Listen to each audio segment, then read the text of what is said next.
Olha, gente, vamos para mais um assunto que ganhou repercussão nas redes sociais e não só nelas, né? Paulinha, o que o presidente da Embratur, o Gilson Machado, falou na live intitulada Direito à Vida e Dignidade, que contou inclusive com a presença da ministra Damares, né? Vamos lá. Pois é, acho que ninguém esperava que aparecesse uma frase dessa, assim, né? Tão impactante. Mas foi o que aconteceu. Então a gente pode conferir o vídeo, que eu acho que é o jeito mais fácil, porque daí nem eu preciso fazer a frase aqui que ele fez, né? Vamos conferir o que é que disse o presidente da Embratur, o Gilson Machado Neto, nessa live, da qual também participa a Damares Alves, que, ó, ficou quietinha ali, não teve nem reação. Vamos conferir. Né? Onde um cantor, um vocalista, disse que Jesus Cristo é gay, sim. Né? Eu acho que a linha entre o sagrado e o profano não é uma linha tênue, não. É uma linha grossa, pesada. E essa linha foi rompida. Porque querer impor sua sexualidade perante a grande maioria de cristãos brasileiros é abominável. E outra coisa, eu não tenho nada contra quem usa o seu orifício rugoso infralombar para fazer sexo. Mas querer impor a sexualidade é uma grande maioria de cristãos e querer desvirtuar a forma que Jesus Cristo veio à Terra, e está escrito na Bíblia. Jesus Cristo nasceu, cresceu, foi crucificado e ressuscitou em forma de homem. Maria, sim, essa foi uma grande mulher que acompanhou todo o seu sofrimento. Então, ministra, me desculpe o meu desabafo, mas isso daí é que a gente tem que tentar mostrar a verdade. Porque eles tentam até a sexualidade de Jesus Cristo, eles tentam desvirtuar. Aí ele estava falando, se referindo àquela peça, o Evangelho segundo Jesus, Rainha do Céu, que a gente já falou muito aqui no Morning, era um monólogo com a atriz e travesti a Renata Carvalho, e ela personificava ali Jesus transexual. Então, foi esse o assunto que entrou, essa discussão a respeito de se Jesus seria homem ou transexual, enfim, isso que deixou o presidente da Embratur bastante #indignado, chateado com esse desabafo nessa live, e isso repercutiu muito na internet. Muita gente considerou que ali ele poderia, por exemplo, ser processado por homofobia. O Thiago Amparo, que é advogado, professor e também colunista da Folha, escreveu o seguinte assim no Twitter, ó: eu não tenho nada contra o presidente da Embratur ser processado por LGBTfobia. Será? Será que cabe? O que vocês acham? Orifício rugoso infralombar. Esse, olha, se superou, hein, Adrilles? Olha, veja bem, não acho que cabe um processo aí, não. Acho que cabe uma manifestação de repúdio pelo ridículo. A peça que eu não vi, que mostra Cristo como um travesti, um transexual, a gente tem que perceber, gente, que a arte é abstrata.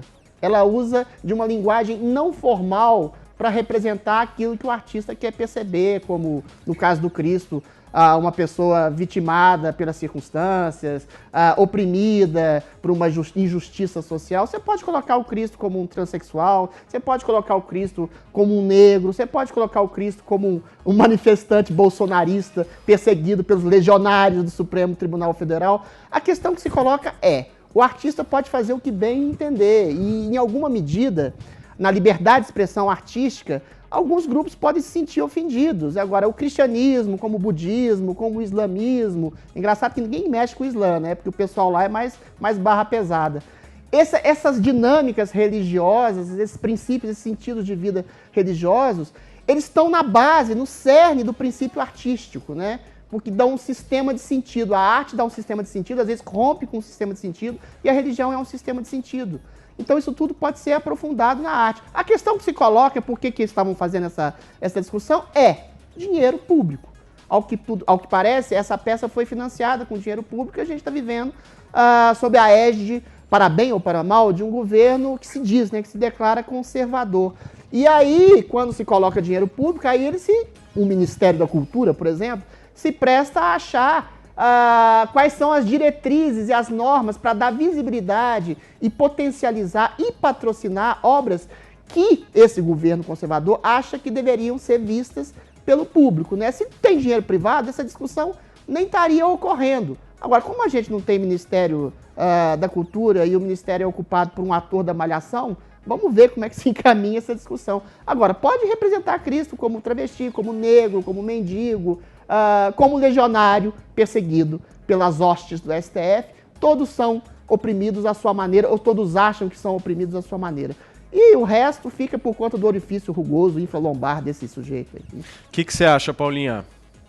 Não, eu ia só complementar um pouco no que a Adrilha estava falando, que quem escreveu essa peça foi a Jo Clifford, que disse o seguinte na época do lançamento, que a ideia jamais foi um ataque, uma crítica à igreja, mas um discurso sobre a aceitação, porque ela mesma é trans, cristã, então ela escreveu a peça como uma forma de lidar com a sua religião, quando já tinha decidido que passaria aí pelo processo da mudança de sexo e abandono do nome de batismo. E, de fato, essa peça, ela sofreu aí diversos processos que muita gente considera que é censura, outras pessoas consideram como essa questão do uso do dinheiro público. Então, tivemos 2 censuras judiciais, uma em Jundiaí, no interior de São Paulo, que depois foi revertida, outra em Salvador. As justificativas eram por desrespeito religioso. Teve também a tentativa do governo de Pernambuco de levar ali para o Festival de Inverno de Guaranhuns, que acabou também não acontecendo em resposta à pressão dos próprios patrocinadores. Então, até hoje, a equipe que está por trás desse espetáculo relata que é muito complicado encontrar palco e patrocínio para a peça, exatamente por essas constantes manifestações contra a peça. Agora, Adriles, toda essa história que a gente está vendo, né, esse é um exemplo muito claro disso, sim, reflete a guerra cultural que o Brasil vive, né? A minha pergunta para você é a seguinte: você acha que essa guerra cultural hoje para o governo, ela é mais positiva ou negativa? Ela é dada. Ela não sei se ela é positiva ou negativa de acordo com o que o Bolsonaro quer fazer. Colocar o Mário Frias no Ministério da Cultura não é um bom alento para essa guerra cultural, porque parecendo que ele é um apaniguado, uma pessoa que recebe ordens e não tem nenhum tipo de autonomia. Agora, ela é dada, né? E o problema da guerra cultural no Brasil e no resto do mundo é que ela é assimétrica. Existe uma hegemonia do status quo, da inteligência, da inteligência universitária, das artes, da cena cultural, de um princípio de mundo progressista. Então, quando você tem um governo conservador, de uma maioria de uma população conservadora, mas que se coloca contra uma minoria, mas que é uma minoria que é quase que hegemônica, tanto na imprensa, quanto na intelectualidade, como na cena artística, você cria esse tipo de rusga. Agora, eu acho extremamente benéfico esse tipo de rusga e acho extremamente benéfico esse tipo de guerra cultural, ainda que tenha essa polaridade raivosa e irritadiça hoje, porque exatamente expande a percepção de visões de mundo. Não tem um problema com a peça que representa Cristo como um travesti, como não teria problema de uma obra, sei lá, que hoje considerada conservadora, inspirada nos demônios dos Dostoiévski, né?